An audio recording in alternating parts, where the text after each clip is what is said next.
ইতু লক্ষ্মী পুজো। ইতু লক্ষ্মী পুজো হচ্ছে ঘটিদের এক ঐতিহ্যবাহী পুজো হচ্ছে ইতু লক্ষ্মী পুজো। এই ইতু লক্ষ্মী পুজো আমি ছোট্ট থেকে দেখে আসছি আমাদের বাড়িতে হচ্ছে।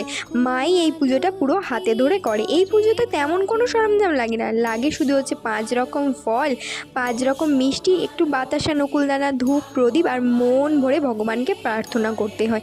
এই নিয়েই পুজোটা হয়। এই ইতু লক্ষ্মী পুজো অনেকে পুরোই অগ্রহায়ণ মাসটা ধরে করতে থাকে, আর অনেকে আছে এই শেষ অগ্রহায়ণটাই করে। তো আমরা এই অগ্রহায়ণের শেষ দিনটাই করে থাকি প্রত্যেক বছর। তো সেই দিন আজকে অগ্রহায়ণের শেষ, তো আজকেই আমরা করছি।